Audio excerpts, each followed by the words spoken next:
Okay, so it's 2 minutes past 4 o'clock. It's always the question, should we punish you guys for being on time or should we reward the people who are too late? I think we should always have something in the middle. So good afternoon and welcome to this new edition of QBS Talks, where we're going to talk about creating the winning quotation. I hope you can all see the slide and all hear my voice loud and clear. Because that's what you get used to for the next 30 minutes. So QBS Talks is a service that is delivered by QBS Group. I think most of the people in the call are familiar with QBS since I saw a list and the majority is already a member of QBS.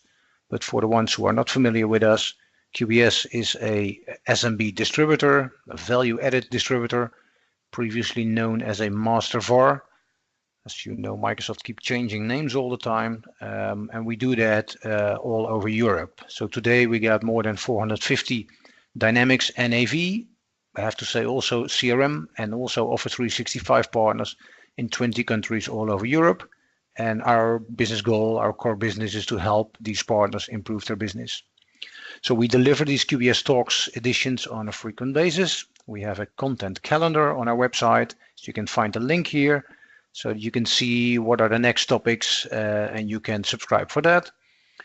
It's interesting that it's a free service. I know you won't expect that from Dutch people to get something for free, but it really is free. And we do this to help you and to help the channel to improve business all over the place. And of course, you might get enthusiastic or interested or both and to know a bit about what it is to be a partner in QBS.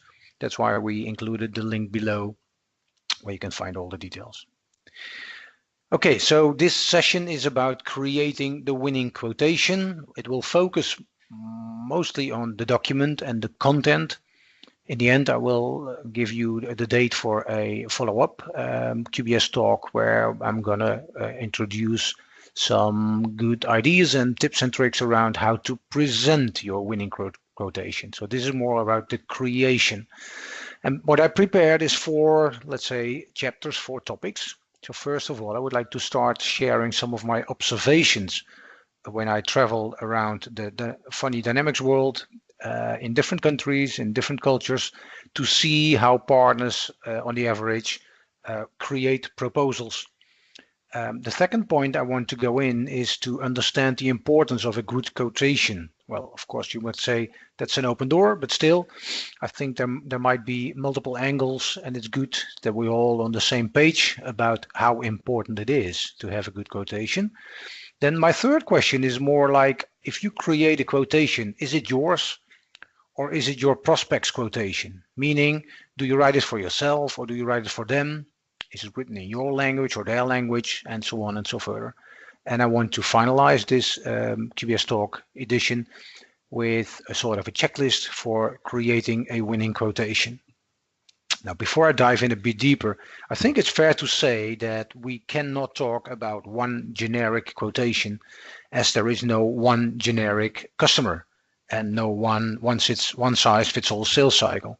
So we all feel that there's a big difference between selling standardized Office 365 and trying to sell a highly complex AX or NAV or CRM solution, multi-country, multi-language with a lot of customizations. Of course, the latter needs a different, more detailed, more complex quotation than the first one. I think we all understand that. The same goes for offering to small or big companies. Of course, the bigger the companies, the more complexity, the more complex your quotation will be, and the other way around. I think most important thing is to realize, if you are active in sales and marketing, probably you do, that the quotation and winning the quotation might be your goal if you're in sales, but for your prospective customer, it's only a condition. They need a good system and they need a good partner to achieve the business goals that they are going after by implementing something new. So it's interesting observation that what is a goal for you is only a logical step for them, a condition, a manner to achieve another goal. Right? So I think that's important to keep in mind for the rest of the half an hour. So my name is Guus Krabbenborg, or Goes or Goes, depends where you live and what language you speak. I'm one of the founders of this nice company called QBS Group, and I've been working all my life in business applications. And by the time it's today more than 30 years already, a bit ashamed of it. I've been spending my last 3 to 4 years about the business transformation of partners. And as you can see, I train a lot of partners in many countries in content like Road to Repeatability, or today, as it is called, Cloud SureStep for Dynamics. So working for partners is one thing I do. Working for prospects is another thing I do. So for the last 12 years, I have been delivering workshops, one-day workshops. They're called ERP Masterclass or a CRM Masterclass. And typically people in the classroom are 12 to 18 months away from a decision, and most of them have no idea where to start. So it's interesting to be active on your side, the partner side, the vendor side, the people that want to close deals, where my other leg is on the buyer side, right? The people that are confronted with you and your sales pitch and your websites, but also the people that try to read and understand your quotations. And I feel like a lucky man to be in the middle between your target group and you guys.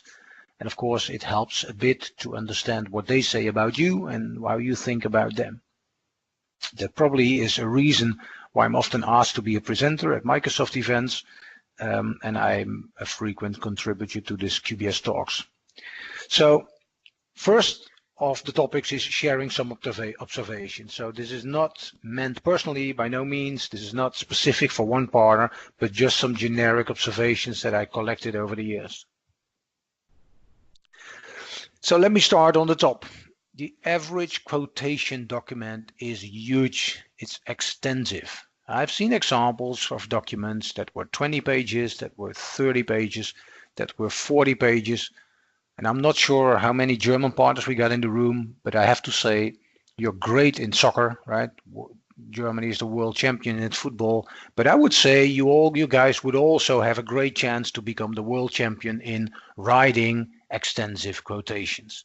Because really the German quotations go through the roof. They are 40, 50 plus pages.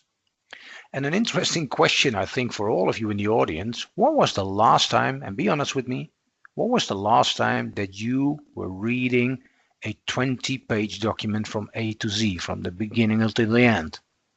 Think about it. Most of those documents that I get are PDFs that I store on my computer because I read them later. Could be tomorrow, could be next week, but probably is something I'm going to read when I'm old and retired, because I simply don't have the time or don't take the time to read a 20-page document. Well, if that's valid for you, then the question is, why should your prospects, so busy sharing information and trying to find the differences between all those quotations, why should they take the time to read this huge number of pages? So typically what prospects do, they take the last page where probably investment, or sometimes called a cost, is, and they say, whoa, that's far beyond our budget, and they close the book and you're off the list. So first question is, what could you do potentially to make your quotation smaller? Then secondly, it's written in language, in our language. And I know if you're, in sales for 5 or 10 or 10 plus years, it feels like your natural language. But ladies and gentlemen, the way we express ourselves is not the way that normal prospective people talk.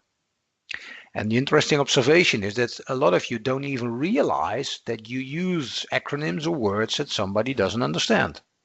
Let's take the most simple example. If you're active in NAV, you think, you dream, you eat, you sleep with the acronym ERP. But I can tell you, there's still dozens of people out there that don't know what ERP is. And they use management information system or business software or some other term. So the point here is, if you talk a language they don't understand, your first impression is bad. Because if they don't understand the salesperson, they will, conscious or unconscious, believe that they will have difficulties understanding your colleague consultants during the implementation, and they will have a hard time understanding people in your help desk. So you're off the list. So the question is, how much jargon, IT jargon, do you use, and are you aware of that? Number 3. Quotations are written without a specific role in mind. It's a one-size-fits-all. It's not role-based. It's just one piece of paper. But I think we all understand that people in the top, the people that have to take a decision, have different interests, have different jargon, have smaller time available than people that are operative. Number 4, most partners and most proposals and quotations that I see focus on a product. So they focus on today's version of CRM, NAV, or AX, what it is. And that's an interesting observation, ladies and gentlemen, because on the average, people that are willing to buy those systems don't buy the systems for a week, not even for a month or 3 months. We all know that. Most people say, I would like to buy a system that I could use the rest of my life or the rest of my working life. But let's assume it's some 5 to 10 years. Well, with the speed of updates and innovations in this cloud area, you can imagine, hopefully, that it's not so much about today's product with today's version, but much more about the concept, the future. Will there be a future? What about innovation? What about R&D investments? What about continuity? Number 5, most of the time quotations are focused on the cost. This will cost you X or Y, right? But prospects are looking for business value, right? It's not so much what it costs, it's much more what it brings to them.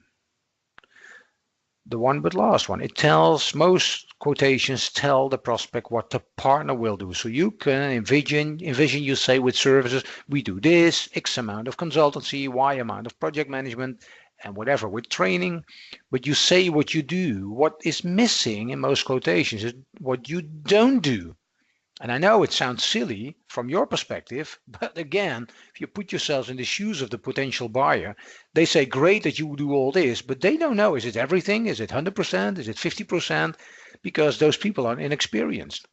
So it would be helpful, maybe not so much for the selling, but more for transparent and of course for delivery and making a bottom line on your project, is that you also say what you don't do and that you add what you believe are your customers' tasks. And then last but not least in this list, it's not everything in the world, don't say that, but it's just my observations, is that most proposals and quotations are created to win the deal and not necessarily to create a successful project. Well, I assume that you might sort of recognize maybe one or two or maybe even all of them in the list, right? Think about it. So, second topic, right? After the observations, why is it important to have a qualitative good quotation? Well, if you think about the complete sales cycle from your perspective or the buying cycle from your customer's perspective, you might say that after a confirmation of the deal and the documents around the demo and blah, blah, blah, everything you communicate, filling in the RFI, you might say the quotation is the really first official, legal document in the cycle.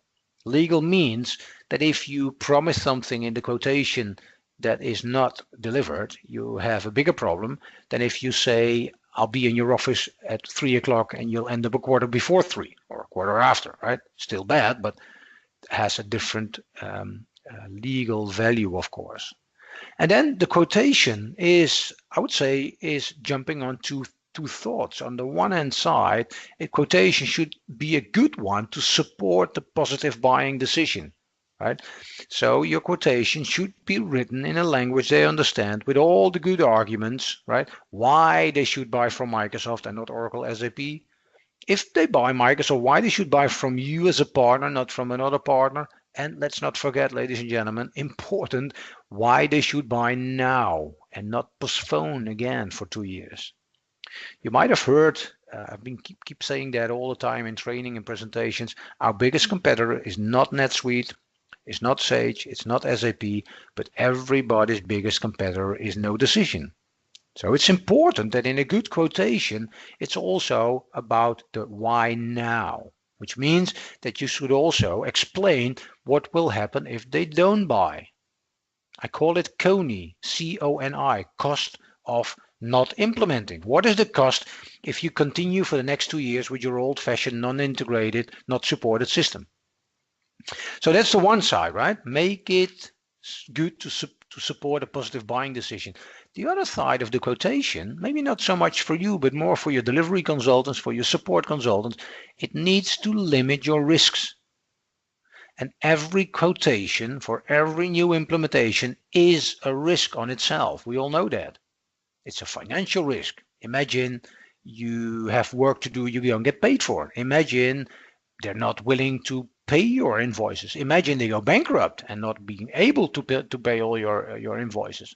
There's legal risks, right? If we've seen examples, I'm pretty sure you've seen them as well, of companies that went bankrupt, maybe not because of a bad implementation, but at least it had a contribution to that.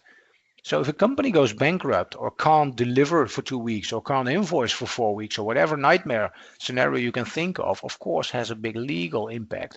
And of course, there's image risks. If you work in a vertical market where everybody knows everybody and you do a bad job, it's not just losing the one deal, but it's losing, potentially tens of deals in the near future.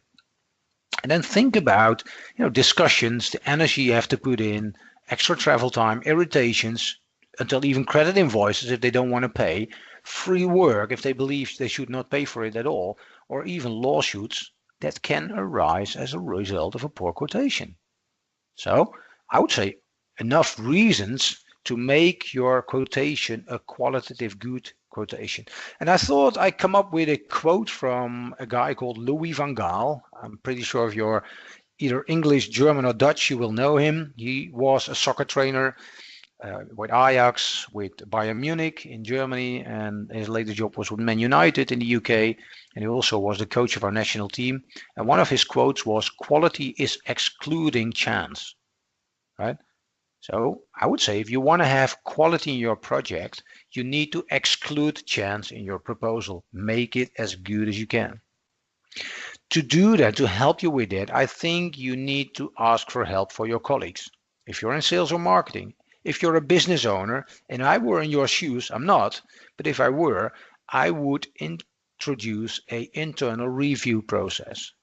Actually, all the companies that I have worked for always had such a review process. It meant that Junior Goose, when he was selling, came up with his draft version of his proposal, of his quotation, and not before I could send it out, I had to walk along my finance colleagues, and they were checking on things like payment conditions. Are they standard? If not, do we accept, if they're not standard? The legal part of it, do all the conditions along? And you might be surprised, they were checking if all the counts were corrected, because I've seen quotations, hopefully not yours, where the cost, just the bottom line, under the line, the number was not good, was just made mistakes because of people working their ass off, middle of the night, tired, not focused anymore, whatever. The second step was to have a check from delivery. So the delivery manager had a look on capacity. How much capacity do we need for this project? When do they want to take a decision? What kind of capacity do we need? Is it sufficient? What are the deadlines? And complexity. So what you offer here, is this okay? Are we sure that we can deliver? The third step was the P&L manager. Could be your owner. Maybe you're the owner yourself. Okay. Are the prices okay? Are our margins okay? If you do something with prices, are we okay with that? And then I'm used to have a proposal signed by two persons, not just by the salesperson, but by two persons, which is the business owner and the salesperson, right? And of course, if I say my draft version is ready and it's 1 minute before 12 o'clock because I started too late, like most salespeople start far too late, of course I need to consider extra time for this process. So, if you want to do this, I think it's good, formalize it, but make sure that you tell your salespeople, or if you're sales yourself, that you're ready early because it might take a few days to do this process. But my suggestion would be better a good quotation that covers all your risks than one who's fast and with problems. Okay, topic number 3. Is it your quotation? Is it a vendor quotation? Or is it your prospect's quotation? Now, this is not so much about ownership, who owns it, because, it's your document. However, you share it, right? So I just thought I'd give you some things to consider. First question. What is the perspective? What is your angle? Are you talking from yourself inside out, you're looking to them, or are you able to put yourselves in their shoes with the pressure they have, with the legacy of their old system and the declining support with the challenges they have in their market with their competitors, right? What's the perspective? Second question, what language do you use? I have to be honest, I've seen quite some, many of quotations in my life, and it's really IT bullshit bingo. It's acronyms, it's end-to-end, it's scalable, it's what have you, right? And it's going to be even worse. EOT, everybody needs to understand that it's IoT, Internet of Things, and what it means. We all believe that people, Flow and Power BI, we just throw out all the names of the products and we assume that everybody understands what it is. Well, I can tell you one thing, they don't. And the more bad your language is, the smaller your chance to win. Because, again, conscious or unconscious, they believe if your quotation is already complex, then your help desk will be complex, your consultants will be complex, and they kick you off the list. Of course, it's always better. I know you know this. Of course, it's always better to talk their language. And if you say I'm a vertical specialist, but you keep on talking acronyms, you better leave it out and just talk their language. Talk retail, talk lady hairdressers, talk manufacturing. Then you don't have to say you're the specialist in the vertical, right? Count all the acronyms. Again, we all are so used to use them. So what if you ask your mother-in-law, your grandmother, your partner, your kids, whatever, people that are not active in IT and have some time, and ask them just to review your complete document and just, take a marker and make all the acronyms they don't understand yellow. Then you have an outside-in view on how complex your text is, right? And a great chance to improve it. Third question, question number 4. Do you use a standard document, which is easy for you because it's standardized, it's a template, and then you can finish it early and go on to the next one? Or do you believe that it's good to spend energy or extra energy or even extra energy to customize the document, to include things that they said, to include their goals, to include their situation and the challenges? And yes, I think I said it before, most buyers, today's buyers, especially in the SMB business where most of you are active, these guys and girls are beginners. Actually, I found out with my over 10 years experience in delivering the workshop to prospects that more than 90%, that's 90, more than 90% of the buyers in SMB markets are beginners. They do it for the first or the second time, and they will never do it more than 2 times in their life. So again, where you believe that you can talk the language that you speak to your Microsoft guys and with your colleagues, right, and you dream and eat and whatever, they hear those terms for the first time. So they're beginners. So say they need help. You can educate them, right? Help them to understand the risks. Help them to understand the opportunities. And I'm from Holland. We like to challenge a bit and we like to tease people. So why not consider to include a chapter on risks? Well, you might say, oh, risk is a negative word, Goose, and I've learned that I only should use positive words. Well, mind you, all your prospects, even the ones that are very unexperienced, they know one thing: it costs money and it is a risk. They also know that keep on working with this old legacy system they have today is also a risk, even a bigger risk. So they have to do something. Well, I believe that if you make a candid chapter on risks, not risk for Microsoft, not risk for your proposition, but risks with IT projects in general, why don't you Google on what's the top 5 risk and you come up with a nice graph from IDC or Gartner, put that on top of your chapter, and then you say, risk number 1 is covered this way in my proposal, risk number 2 and risk number 3 and so forth, right? Then you do 2 things. You educate them, 1, and 2, you show that you already have been thinking about how to cover the risks. Okay, then the last but 1 is, are you selling licenses or are you selling successful projects? I see a lot of partners that do the first. And if salespeople will say, of course, Gus, I got a target for licenses, not for successful projects. But in the end, especially in a world with subscription, if people are not happy, if the project's not successful, they're going to switch to somebody else. And last but not least, I would say, why don't you describe conditions for a successful project? So you say, for a successful project, you need a great product. Well, let's say that's your Microsoft solution. You need a great partner. Let's say that's you. But also you need a lot from them. Time to train, buy-in and support from the management, open for change, and so on, and so enough time for training. So the better you describe the conditions for a successful project, the more you sort of educate them. and the more you separate yourself from other people that just want to sell a license. Okay, let's go to the checklist. So I made a checklist. Again, it's not one size fits all because we got complex and less complex and big and small. But I think, at least reading it and thinking what it means for your situation could already be helpful. So I got two parts of the checklist. First part is here. Talk business value. What does it mean for them? Focus on the return, not so much on the cost. Most companies don't care if it's 100,000 more. If it brings 200,000 more, it's all okay. So the question is not so much what do you offer, but all what it means for your customer, what's in for them. So I think in good quotations, you translate your statements into benefits. Let me give you an example. Microsoft is the number one company worldwide when it comes to spending money in research and development. So you could say very proud, Microsoft spends $13 billion US dollar in R&D, period. And look proud at them, but they don't know what it means. So you have to explain what it means. It means that if you join Microsoft and you buy this, you get a stream of innovation that will never stop. You could say NAV has 130,000 customers, and they look at you and say, so what? Because they might know that McDonald's has 62 million customers every day. So you need to explain what it is. 130,000 means continuity, innovation, a lot of people that can develop, and so on and so further. Right?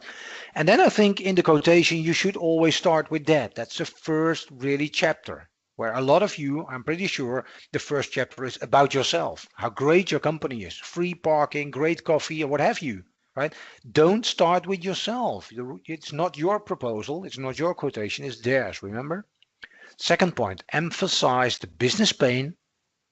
And of course, you need to be able to get the business pain on the table by good questioning and good discovery. You need to find out what the business pain is, and you need to emphasize urgency. So you could say, if you use our solution, we can take away the pain. But I would say you should also say, if you don't take a decision, it means that you'll have this pain or growing pain for the next 1 or 2 years. And then when it comes to emotions, ladies and gentlemen, fear of failure is, for human beings, is a stronger emotion than greed. Like, I want to have this new system. That's probably the number one reason why so many companies decide for a no decision. So it's ultimately important that you keep on reminding them on the pain, the reason to start looking for a new system until the very end. Number 3, limit the size of your core document. Include a management summary, maybe even a summary for management, for tactical people, operational people. So include the 3 levels. And if you have more to say, use attachments. Number 4, put yourselves in their shoes. I think I said that before. Write it from their perspective. Write it outside in. I guess that most of your documents today are inside out. I like personally to provoke in my text. So I like to ask questions. So if I write a document, I would say, why would you take this training? And why Goose Grabenborg? And if I say the price, I'll say, is this expensive? Which should be an E, right? Expensive. So just by raising the questions, you start bringing up the questions in your document that they're going to discuss with themselves as well. And of course, you give a nice answer on it, right? Otherwise, they will come up with the questions without you there and without finding the real answers. And then if you're good at this and you think about the next level, like Champions League in making quotations, and you have to mirror your unique selling points towards the proposition of a competitor. Give you an example. If you say NAV is available in 43 localized versions, and there's more than 100 countries where you find customers, and you compete with SAP, the prospect says, so what? SAP is the same. On the contrary, if you compete to NetSuite, and you say with Microsoft NAV, you get the chance to do on-premise, hosted, and cloud, right? Then it's a smart point because NetSuite is only available as a cloud solution. So rather than having one size fits all, you could think of creating a set of arguments that you use specifically towards specific competitors on the shortlist. The second part, never use a lump sum for investment. Don't say this is going to cost you 100,000, 50,000, 200,000 or whatever. I believe in position your investment as transparent as possible. You say it's X numbers of days and this is the price of a day, and it's Y numbers of trainings and this is the price. And if you add an extra user or take one out, the more transparent you are, right? So are you perceived, and the other way around, right? They might feel it as trick if you do the lump sum, and it is often a trick where you bundle things so they cannot see it. Second one on this page, make the document fun to read. When I asked you in the beginning, what was the last time you've been reading a 20-page document, right? It was long ago. And to be honest, most proposals from a layout perspective are boring. So try to create a layout that is nice to read. Put in a pleasant font size, not very small, right? Easy to read. Most of your people that buy are not 16 anymore, right? They might suffer from their eyes.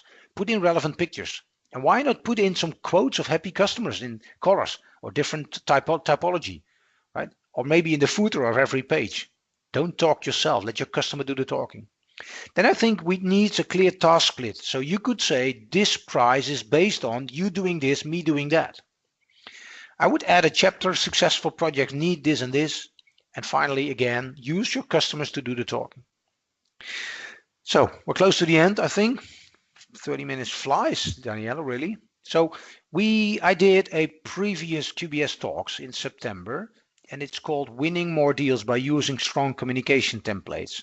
I took out deliberately the quotation because we had a separate QBS Talks on that today. But here I talk about like 12 to 15 documents that will guide every step in your selling process. So this is a recording, and it says 58 minutes, a bit longer. You can see the URL in the top. It's free to read it or to listen to it. And if you want, there's a bundle of documents that is available for free for QBS partners and for sale for a small price if you're not a QBS partner. Second call to action is that I want to offer you the chance to improve your proposal by means of an assessment. So if you have your proposal text available in the Dutch language from Netherlands or in German or English, the three languages that I'm able to read, then if you're interested, you could send your standard quotation to me. You see my email address in the bottom, and I will do a high-level overview and come up with high-level suggestions, right? And the price for that is only 500 euros, although what I said about the German proposals, maybe I should charge 1,000 for those thick German proposals. It was a joke, guys, from Germany. It's for 500 euros. So feel free to do that. And another potential call to action is that I deliver trainings that are called How to Sell Successful Projects. You can imagine that's more than just writing a quotation document. So that's a great one-day training. At least that's what partners tell me. It's targeted on roles, marketing, sales, and project management. And if you're interested in that, you can ask your local QBS contact person for dates or send me an email. And I know I have a bunch of colleagues from QBS on this call. So if you're enthusiastic about it, you contact me as well. So we might set up a training in your country. Okay, that's it for so far. So what I want to do is point out for the next QBS Talks webinar that I will do. And that is about how to effectively present your winning proposal. So not create, but present.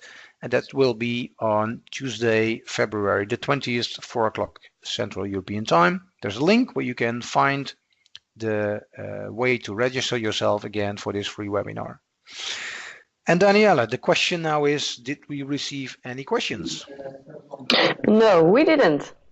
Okay, but maybe somebody has a question. Anybody with a question on this? And I know there's always two types of questions. Some questions you might want to raise in a group, and some other questions you prefer to do it one-on-one. Well, again, gk@qbsgroup.com is my email address. So if you have questions in category 2, then feel free to send me an email. And if nobody comes up with the idea to do it now, then I think, Daniela, that we're at the end of this edition of QBS Talks. Yes, we are. I'm not sure how it is for you, but I look outside, the sun is shining, it's still light in the Netherlands, so it seems that we're moving to spring. It will be an interesting spring with the launch of Dynamics 365 Tenerife, so I hope you all have fun with that. Don't forget to change your quotation text anyway when Dynamics 365 is there, because you're going to sell something differently. Wish you a lot of success, and hope to see or speak you soon in any of our events. Have a nice day.